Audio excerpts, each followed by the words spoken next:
This is Solo in the Shop. This week, I want to talk about Money Hunt Mondays. Let's get right to it.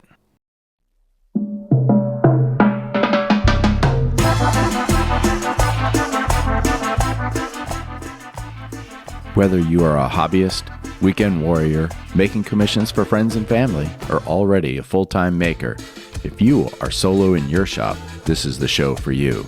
I'm Ronald Lowe's, the host of Solo in the Shop, a woodworking podcast discussing everything from current projects, tools and techniques, decisions around running a small business, and much more.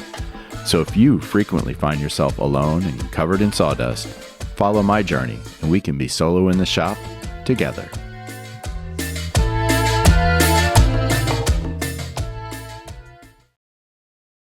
Hello, friends.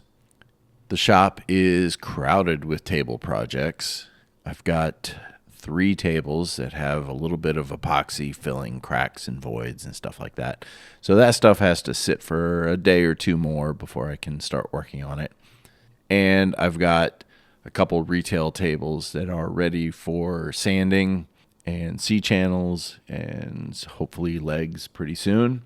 So that all is looking really good. I'm really excited about the new month and the work that I've got going on. The orders are kind of trickling in, but I've got a backlog of stuff, and my goal for the month is really to focus on delivering finished tables and collecting those payments and building up my savings so that when it comes to the end of the year, I have a little bit of money in the bank. I can do a little Christmas shopping rather than focusing on sales and new business. I want to really focus this month on delivering. Now, that being said, I still need to have stuff coming in. And so what I wanted to talk about today was what I'm calling Money Hunt Monday. And this concept came from the same handcrafted success mastermind group that Paul Menzel from Philadelphia Table Company runs. And he had done a video for the group on what he called money hunting. And I love that name. And I've kind of taken what he has done. His business is on a whole different scale than mine. And I've adapted it to my purposes. And I try to start each week with Money Hunt Monday. And so it's on my calendar as the first thing that I do on Monday mornings. I spend about an hour money hunting. And what that means is looking at the funnel and figuring out what do I need to do to keep people engaged and encourage them to take the next step. That doesn't mean pressuring them to close, but it means keeping the conversation going and, depending on the state of the conversation, saying, does it make sense for me to email you a quote based on our discussions? And once they say yes to that, then things usually progress quite well. So I have about 6 points that I wanted to cover on what my Money Hunt Monday looks like. And the first one is the most obvious, and it is updating the Facebook Marketplace chats that are ongoing. And essentially what happens is I go through the last week to 2 weeks to see where did the conversations leave off. Did they say, this sounds good, but I need to talk to my husband? Or did they say, I need to take some measurements, I'll get back to you? Or did they say, yeah, I'll contact you if I want to proceed? So there's a lot of reviewing where these conversations are. And, today is Monday, and I started the day with my money hunt, and there were a lot. I get a lot of business from Facebook Marketplace where my ads or my listings there typically have great photos, a short video, and a description that says, this is an example. All these tables are built to order. Start a conversation with me. Let's talk about the size that you need because that's going to determine the price. And I get hey, how much for an 80-inch by 36-inch dining table? Or how much for a book-matched live edge coffee table? And that gets the conversation going. I usually try to draw out more details and encourage them to tell me what they're looking for and what their vision is. And then I will direct them to my site where I have lots more photos. But then at some point, we've gotten through that initial discussion and they have to decide whether they want to take the next step or not. And a lot of times that conversation just kind of fades. And the trick on Money Hunt Monday is to pick up that thread, look at the conversation, maybe pull out some details. If they said they're going to talk to somebody and get back to me, then ask, did you get a chance to discuss this with your husband? Do you want to talk about this further? One of the more common things I like to say is, I want to make sure you're taken care of. Let me know if you want to discuss this table project further, and leave it at that.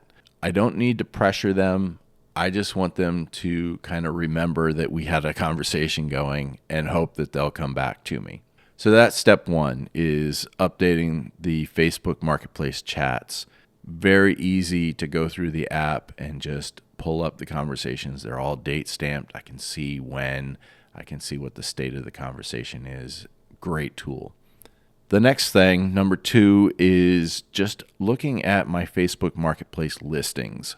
There are a couple things that I look for. One is, how old are they? Do I need to use the delete and relist button, which I did recently.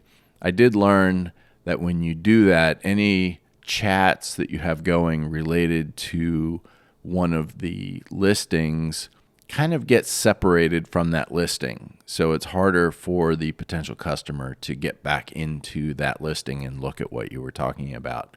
But it's easy enough to send them a link to the new listing and explain why you use the delete and relist. The other thing that I like to do is periodically change the location of the listing. So I don't typically say that my tables are listed in Northwood, New Hampshire, where my shop is. This is not a big market for me. So what I like to do is say that this listing is for Portsmouth, New Hampshire, or for Boston, Massachusetts, or, just any wealthy, affluent town that kind of is closer to my target demographic.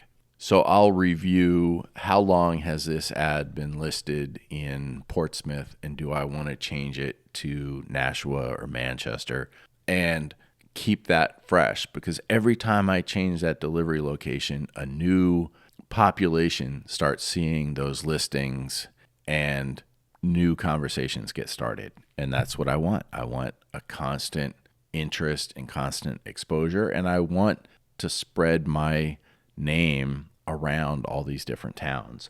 So I don't want to keep it in one place for too long. Number 3 is to explore new ideas and new product ideas. The reason I throw this in there is it's surprising, the 2 trends that I've noticed in the last week.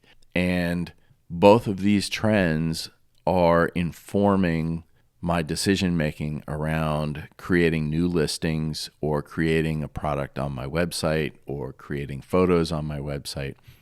The first, I've gotten 3 or 4 different requests for kitchen island tops. I've done exactly one in the past, and it was really just a retooling of a live edge slab that had terrible epoxy work done, and basically disassembled, refinished, re-epoxied everything and made it beautiful. But a lot of people are just asking for straight up glued up lumber, beautiful grain, straight edges countertops. And it's surprising, my Facebook listings are for live edge tables for the most part. And people are seeing, hey, they're making custom tabletops. Maybe they'll make me a custom island top. And I feel like that is telling me I should be making a Facebook listing about island tops. I try to avoid regular countertops because I don't want to go around a sink and put wood next to the sink and then be on the hook for the lifetime of that piece of wood being exposed to water, because that's not a great combination. The other trend that I've seen is round tables. I have a round table project in my queue right now, but I've noticed both in Architectural Digest, and I recently got the Our House Holiday Catalog, which I love that store, great inspiration for me, and round coffee tables on almost every page.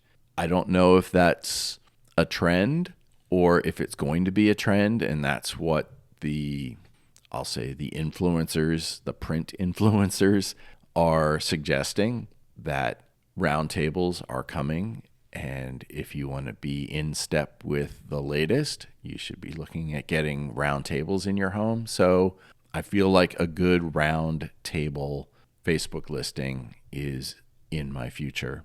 So this is what I mean by new ideas and looking at what is happening in my business, in my market, and keeping pace with that. Number 4 is to review my email list and see if there's anything that I need to be doing. One of the things that I could automate, but I haven't yet because it hasn't become burdensome, is when people sign up for my email list, they automatically get, a 5% discount on projects forever. They get a 5% referral bonus if they send new work my way, and that converts. And then I also like to send them my custom table guide, which is a collection of articles about the size of tables and working with me and, how the whole process works, how things are finished, the different finishing options, and table shapes and seating sizes and things like that. So there's a lot of information about buying custom tables in this guide. And so I want to send those to people who have signed up because I feel like there's a lot of clarity to be had by sending this information, and then it answers their questions and maybe takes some barriers and some resistance down so that we can get a conversation going about potentially making some kind of project. The 5th thing is just reviewing other contacts. I have, a contact management system that I wrote that I keep track of texts and emails and messages that are sent to me, phone calls, and I want to review where all those conversations are. Just like I do with the marketplace chats, I want to look at all the different ways that people are contacting me and get back to them. Now, it is the day before Election Day, and most of the texts that I get are from political parties asking for my vote. Really, I almost want to write back to them and say, hey, thanks for that, but let me know if you want a table, because they're, texting me out of nowhere with their agenda. I would like to text them with my agenda. I don't know. Is that okay? But keeping track of other contacts and being responsive. And the last thing is just knowing what to say. And just like new ideas and new product ideas, each week I want to think about, based on the conversations I'm having, are there things that I want to say to potential customers to encourage them to take the next step? I've already mentioned that I like to say, are you taken care of? I want to make sure you're taken care of. Does it make sense to take the next step on this project? Do you want to talk further? But as the year is winding down and we're getting to Thanksgiving and Christmas, and I have 3 tables in the queue that I have to deliver before Thanksgiving, and I have one in conversation who's looking for Christmas, I do think that having a quote or a phrase similar to, should I save a spot in my queue for the next cycle, for the next 4 to 6 weeks for your project? I'm not saying, do you want to close? Do you want to send me a deposit? But should I mentally be prepared to have a sale and be confident that this is going to happen soon, or should I just kind of put you on the back burner? I don't want to say it that way, but I do think that they need to know that I have a certain workload, and if they want to get in there, then they need to decide sooner rather than later.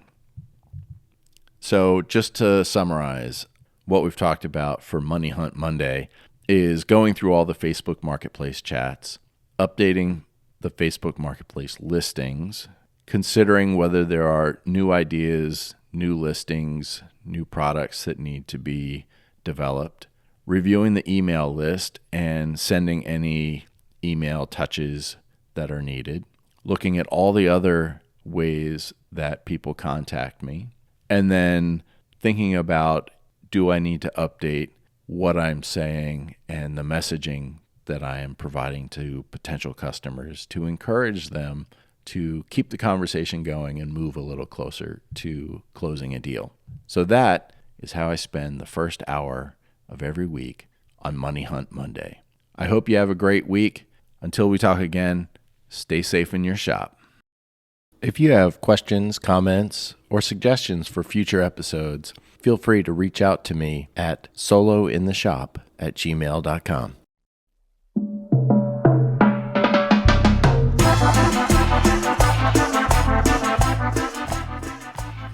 Thank you for listening to today's episode. If you got value from it and would like to help the show grow, I'd appreciate a review wherever you listen. Be sure to check the show notes for links to my socials or any extra stuff we discussed today. Until next time, stay safe in your shop, and we'll talk again soon.